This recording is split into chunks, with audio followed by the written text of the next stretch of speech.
continue to appreciate the man of God, our father and our apostle who is giving us great insight and directions. Na tunashukuru Mungu kwa sababu we are not dying.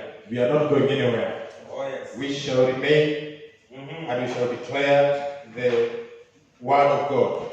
Amen? Oh, yes. So we bless the Lord. This is a wonderful afternoon. And I want us to relax in the presence of God. Hallelujah. Hallelujah. So I want us to relax because we continue to be imparted of the word of God. The word that abides forever. Yes. And when the word of God that abides forever is in our hands, when it is in our lives, we also abide forever. Hallelujah. Hallelujah. Because you can't die when the one who lives forever dwells in the inside of you. Oh, yes. Hallelujah. Hallelujah. So that is a great revelation. That let us hide the word of God in our hearts so that we can also live forever. Oh, yes. Hallelujah. Hallelujah. So this is a great afternoon, and the Lord is going to continue to teach us so that He may make us better, that He may perfect us, that He may make us more and more like Him. Yes. Hallelujah to Jesus. Hallelujah. Now, just like you, I can't wait to get into module 8. Oh, yes. Because module 8 is about prayer. Amen? Yes. But let's just hold it for now. Because we have to be systematic. We have to be consistent, like we have said. We have to be available in season and out of season. Hallelujah. Whatever happens, the word of God must be taught. It must be learned. So that the people of God may be well equipped for the challenges of our time. Oh, yes. And so, we must conclude the series on preparing a Bible message. Because what we have agreed, all of us together, is that for us to be the leaders that the Lord has called us to be, we must understand how to minister to the people that God has given us. To the people that God has given us to shepherd. Because as many as we are leaders, we are also shepherds of the children of God. Oh, yes. So we must continue, we must complete this series on preparing a Bible message. And it is as important as any other series that we have done. Yes. And so last Sunday we started and we read a few areas, and the greatest statement we made was that preparing a Bible message was broken down into 3 sections. And we learned that these 3 sections were compared to the process that a chicken goes through to bring up or to bring about the newborn chicks. Remember? So we said the first stage is laying, that the chicken must lay the eggs. And that is what we started doing last week. That for us to be able to be effective in our ministry, and being effective in the ministry, we mean every ministry that the Lord has called you to carry out. Your assignment that we have been taught this afternoon. What is your assignment? What is your ministry? What is your contribution to the body of Christ? Hallelujah. So how do you then lay the egg? How do you stay patient until the Lord has put a message in your hearts so that you can minister to His people? So that is the first stage that we started last Sunday. And we stopped at a place where we said that as a minister of the Word of God, whatever then we come to discuss with the people of God, we shall have spent quality time in the presence of God in our own personal time with God. Oh, yes. Personal time of prayer, personal time of meditation, personal time of reading the Word of God. And so as we come to share the Word of God, we shall be sharing from the overflow, from the abundance of our hearts. Oh, yes. That is where we stopped with last Sunday. But for you and I to get that abundance, for you and I to have received the Word of God, filled in your heart, until you have an abundance to share with the people of God, what process must you go through? And so the first step that we are going to discuss, under the laying of the egg, remember, is what our writer is calling the discovery process. And we shall go straight to the point. We shall be systematic, but we shall go straight to the point so that we can get the understanding that the Holy Spirit wants us to understand. And the first point, under discovery process, because you and I must discover what the Lord wants to speak to his people. What are the needs of the people? That can only come through the impartation of the Holy Spirit. Hallelujah. Amen. So we are saying that we must place ourselves in a position to hear new ideas from God. Hallelujah. Amen. And this is a very loaded statement. This is a very loaded statement that place yourself in a position to hear new ideas from God. What does it feel? Oh, yeah. That is a deliberate, purposeful act of a believer, of a leader, Yes. of a minister. Placing yourself in a position. Position. What is this position that a believer will be in, that a leader will be in, that a minister, a preacher will be in, so that he can receive new ideas from God? That is the question that we want to answer. What is that position that I must take, that you must take, so that as you are in that position, then you can receive new insights, new revelation of the Word of God? We want to discover that position. Because we are told that for you to be able to get the message, the correct message for the season, to benefit the people of God, then you must be in a certain position. It is not in any position that you will receive ideas from God. There are positions that you will never hear from God, brethren. There are positions that you are in, or that you place yourself in, and you will never receive anything from the Lord. So we want to ask ourselves, and we want to discover together, what position should a preacher place themselves in to receive new insights, new ideas from the Lord? And our write-up says that means that you must spend time with God in asking Him what He wants you to know. Hallelujah. Amen. So that is the position. The position that I must receive new insight and inspiration from God must be a position of spending time with God. And when we talk about spending time with God, we are talking about spending time in prayer, spending quality, silent time, time of prayer, time of meditation, time of reading the Word of God, time of reading the biblical Christian materials. That is the position that we are talking about. That you must spend time with God. And as you spend this time with God, what are you doing? What am I doing? I am asking God what He wants me to know. Hallelujah. I'm not telling God what I know and which I must speak to His people. Because unfortunately, a lot of preachers make that mistake.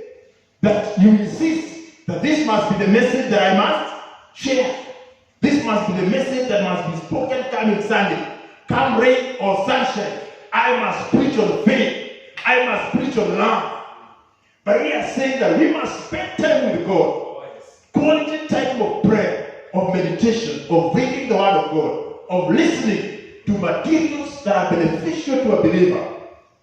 And as you do that, you're asking God, what is it that you want me to know? What is it that you want me to understand? What is it that you want me to share with your people? Place yourself in a position to hear new ideas from God. That is exactly what it means. Are you together, brethren? Oh, yes. And so our text goes on to explain what that position will be like. And it tells us that you may decide to read more Christian books. Remember we are saying? Spending time with God. What do you do when you're spending time with God? One, we advise that you can decide to read more Christian books. Amen? Often, God-given ideas come from other believers who have written on topics that give fresh insights or a clear and honest presentation of the truth. So that's the Christian material that we are talking about. And it goes on to advise that perhaps you may ask your church family, you may ask your Christian, your church family, what are the areas that the church, our church for example, is struggling in? What is it that the church feels we need to study as believers? And then as you interact, as you listen to the members of your church, as you listen to the members of your fellowship, the Lord will be leading you in a certain direction on the kind of message that then you must share. Perhaps you may need to start studying a book of the Bible that you have not studied recently. Hallelujah. Hallelujah. Are you together? Yes. Spending time with God. We are saying you may choose to pick a book in the Bible that you have not studied in the recent past and spend time to study it and understand the new insights, the new ideas that God will be revealing to you. And this is amazing. Recently, my family and I, we have been studying the book of Acts. And I can tell you that we have received revelation like we have never received before. Praise God. About the Son of God, Paul. What a great man Paul was. A lot of time I was looking at Paul as a guy who was at times helpless and poor. But we discovered together in my family that Paul was a very rich man. That Paul took care of himself. That Paul engaged and interacted with the top cream of society during his time. That is the only way that Paul was able to influence the leadership, the Jewish leadership, the Greek leadership, the Roman leadership of that time. He was interacting with the top leadership of his time, of the Roman Empire then. And he was highly respected. He was a guy who, whatever he decided to do, he did it with a passion and dedication and sacrifice. As a matter of fact, none of the guys who tormented him got to his own level, the level that he was as a persecutor of the church. None of those guys got to the level that he was in. And we have been able to understand deep things about Paul, about what happened after his conversion. Very few Christians know that Paul, after conversion, on his journey to Damascus, that he spent 3 years in the desert of Arabia. Read Galatians chapter 1. In the desert of Arabia and in Damascus itself, before he could return to Jerusalem. How many Christians understand that? So as a Christians, we are saying that it's important that you can choose a book that you have not studied in the recent past and try to understand what the Lord will minister to you. And I can assure you that there is so much. There is a lot of building that you can receive by just studying, spending time in the Word of God. And so when you look at the life of Paul, you see a guy who 100% depended on God. He did not, yes, he consulted with the other apostles. Because he said himself that when he went to Jerusalem, he had a discussion with Peter and James, who was the brother of Jesus. But he had very little discussion from the other apostles. So that all the insights that he talks about, all the teachings that he taught, is what he received from the Lord Jesus Christ. The revelation, the teachings that he received from the Lord Jesus Christ. Hallelujah. And so should it be for us today. Yes. That we should place ourselves in a position that the Lord is able to speak to you. Even as you listen to other materials by other teachers, and as you read other books, which is recommended, we must spend time to receive revelation from God, from our Lord Jesus Christ, because He is the primary source of our salvation. Hallelujah. Hallelujah. That is the counsel that we are getting. So you can do all the other things. You can listen to messages in the internet. You can read books. But key among them is staying, placing yourself in that position to receive from God, new ideas from God. The position of prayer, the position of reading the Word of God, the position of listening from the Word of God, and the position of meditation. Hallelujah. How do you prepare a Bible message? So we come on. So as you receive these insights, then you must put them down. As much as you receive the revelation, then you must put them down in writing. And I want to challenge the believers today. How many of us, even in a service or a sermon like this, do we have a notebook that we can record the insights, the revelations the things that God is speaking to you, as the men and women of God speak, as they teach, as they preach to us, how many of us keep a record of that? Because that is what helps us later in time to go through and get deeper understanding. That is the same material that you can use to share in your own fellowship, to share with your own family. And as you do that, the Lord is also strengthening you. Because you can only give that which you have. So the advice we are receiving here is that as you receive the insights, as you receive the revelation, as you read and get a new understanding and ideas, please put them down in writing. Create a storage of good ideas that you may use someday. Hallelujah. These ideas are not just for your own preaching. The 30 minutes you have to share the word of God. It is messages and insights that you can use in the future. Apply them in your own life and teach to other people.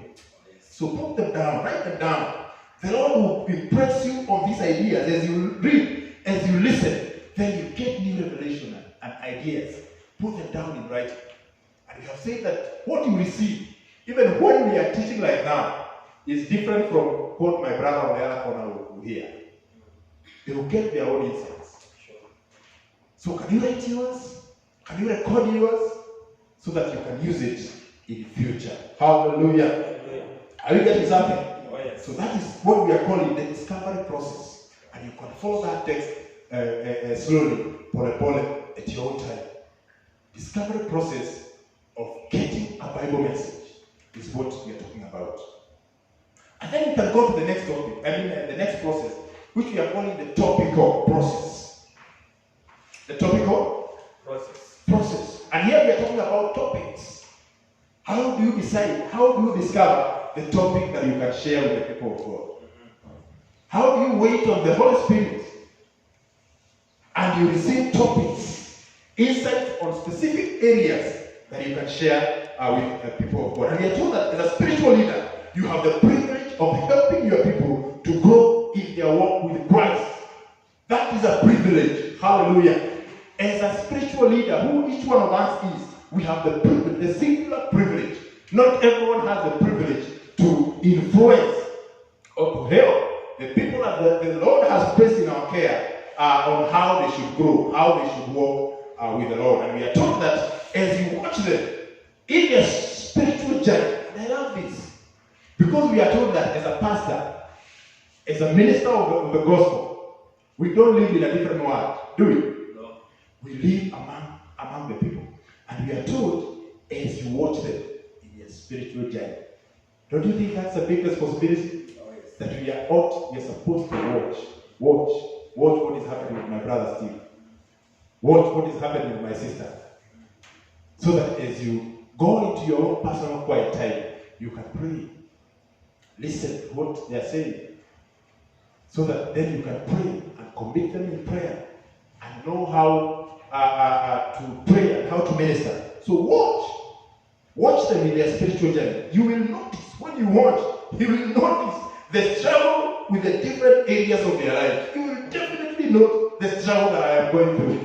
Hallelujah. Oh, yes. Hallelujah. As my pastor, because you are my pastor, as you watch me, as you listen to me, you will discover the struggles that I am going through. It will be revealed, it will be evident to you. Because then you will be my brother's keeper. You will know what I'm struggling in. And as you do that, then you start praying for me. When you get an opportunity to speak the word of God to me, you will speak as the Spirit leads you, as the Spirit guides you. Hallelujah. John says, the elder John, because by the time, remember we said, when John wrote the letters, even the Gospel of John, it was around 85 AD. This guy was old. Don't you think so? Yes. He was old. He might even have been older than Jesus. But assuming that he was Jesus' age, in 85 AD, how old was he? So at the age of around 85, John writes to Gaius, his friend, the elder Gaius. And what does he tell him in that letter of John 1 to 2? Above all things, I pray that you may prosper and be in health, even as your soul prospers. John has observed this elder Gaius, And he desires, as part of the people that he has been ministering to, he desires that Gaius may prosper. And so he makes this prayer for him. And this is a powerful prayer that every leader should be able to make for his congregation. This is a prayer that you should be able to make for your family, for the community that you interact with every day, for the fellowship of brethren that you have in your neighborhood, in your estate. That I pray above everything that you may prosper in all things, even as you are so prosperous, that you may also prosper and be in good health. Hallelujah. Hallelujah. An elder talking in his 80s, going to 90, and praying this prayer for his friend Gaius, an elder Gaius. Yes. So, John had watched him, and so we are told here that as leaders, we must be able to watch, study the lives of the people that we are ministering to, so that then we can be able to minister to them the right message from God. Hallelujah. Amen. So, what is our job? Our job, just like Paul in the book of Acts 20:27, our job is to give the full counsel of God without withholding anything. Give the full counsel as the Lord speaks to you, as the Lord ministers to you. And I want us to read that verse because it's extremely powerful. It is one of the verses that we discovered together when we were studying the book of Acts. And we see the servant of God, Paul, he's coming from his third missionary journey. And previously he has been in Ephesus, and he has preached and ministered to the believers in Ephesus and several churches. Remember the 7 churches that John addresses in the book of Revelation? They are the churches in Ephesus. They are the churches that were first founded by Paul. So Paul calls together on his way from Corinth and other places. During his third missionary journey, he calls all the elders in the churches of Ephesus. And Ephesus was an expansive area. 7 of the churches mentioned in Revelation, we are saying, were part of the people that he called together. Okay? Coming from his third missionary journey on his way to Jerusalem. And it is so clear in his spirit that he's going to be arrested and imprisoned once he gets to Jerusalem. So he calls the elders together. And he's so passionate. The Bible says that they stayed together with him. They escorted him to the shore when he was going to take his ship. And they cried. They hugged him and cried. I would have you to read that scripture. But as he interacted with his elders, I want you to notice what he tells them. Acts chapter 20. And we shall read there. And we could start even slightly before that specific verse. You see, from verse 17, Paul is saying that from Miletus, he sent, so he's in the town of Miletus, and he sent to Ephesus and called the elders of the church. So the elders of the church in Ephesus. And when they had come to him, so he engages with them, and he has a very powerful fellowship with them. And the interest of time, I just want us to look at a few verses. Verse 20, he says, that you know how I kept back nothing that was helpful, but proclaimed it to you and taught you publicly and from house to house. This is the ministry of Paul, and he's recalling what he did during his second missionary journey. That you remember that I withheld nothing from you.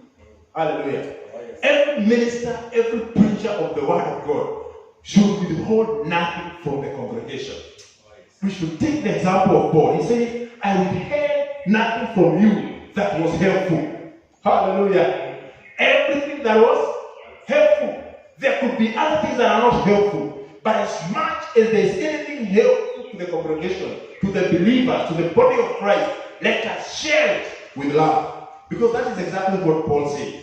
And that's what he did. So he testified to the Jews, to the Greeks, and he was telling them about repentance towards God and faith towards the Lord Jesus Christ. And he goes on and on. And he tells them that I am looking towards going to Jerusalem, and I can only see myself being imprisoned.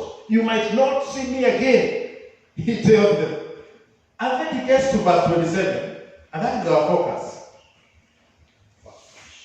That for I have not shunned, I have not withheld to declare to you the whole counsel of God. Hallelujah. Hallelujah. I did not shrink from declaring to you the whole counsel of God. That is the minister of the word. That is the guy who received revelation. The guy who was on his conversion, he retreats for 3 complete years. Some of this information is not in the book of Acts, but in the book of Galatians. That he retreated in the desert and in Damascus for 3 good years after his conversion. And after he was prayed for and received back his sight. So he received all the revelation from God. And this is what he's telling them, that I will hear nothing from you. And he tells them, therefore, take heed to yourself and to all the flock among which the Holy Spirit has made you overseers. That is verse 28. To shepherd the church of God, which he purchased with his own blood. Hallelujah. This is the commitment that is, the commissioning that is commissioning the leaders, the elders in the churches of Ephesus. That the flock that the Holy Spirit has made you overseers. The Holy Spirit has made you overseers, preachers, and elders. To shepherd the church, commissioning from Paul, shepherd the church of God, which he purchased with his own blood. It is not your church, it's not my church. Shepherd the church of God, which he has purchased with his own blood. Hallelujah. We should do this as well, even in today's church. So how do we do this? And we are given examples there. That we are told that we could find that in our congregation, that the believers are getting into other beliefs related to issues of families from the surrounding cultures. How do we deal with issues that of those that are affecting the family? Like what we are being taught today. What kind of message are we handing over to our children? So we are told that it is obvious that families of our church, if you discover they are struggling because of your people, that your people are adapting practices or beliefs related to families from the surrounding culture that are unbiblical, then you might want to preach a series of messages on the family. You see, this is what influences the kind of series and the kind of messages that we receive on this pulpit. You can decide to preach on a series about family. And in that, you'll be discussing what is a family in God's point of view. What is marriage? What is biblical parenthood? How should it look like? What are the responsibilities of husbands and wives? And this will be able to be beneficial to the church. Another example we are given is the example of a church or a people struggling with unbelief. And then the man of God or the preacher or the leader should be able to preach on faith. Congregation is struggling with unbelief. They are struggling with unbelief. And you could decide to start from Hebrews chapter 11. And Hebrews chapter 11 defines what faith is. Now faith is the substance of things hoped for, the evidence of things not seen. Hallelujah. The evidence of things not seen. So that the man of God or the woman of God, the leader, will be able to understand the issues that the families are facing, and they will be able to address them. Issues of faith, you'll be able to deal with the foundations of faith. Hebrews 6, verse 13 to 20. You'll be able to discuss, how does faith come about? How do people get faith? And you'll be able to understand that faith comes by hearing, even as is recorded in Hebrews chapter 10, verse 17. And hearing from the word of God. Hallelujah. Dealing with unbelief. That is the calling of leaders. You'll be able to confront the enemies of faith. The enemies of faith we know are fear, rebellion, unbelief. And you can refer to Numbers chapter 14, verses 1 to 12. You'll be able to deal with the evidence of true faith, true saving faith. James chapter 2, verse 14 to 26. Hallelujah. So, what we are saying is that the calling of a leader is such a high calling.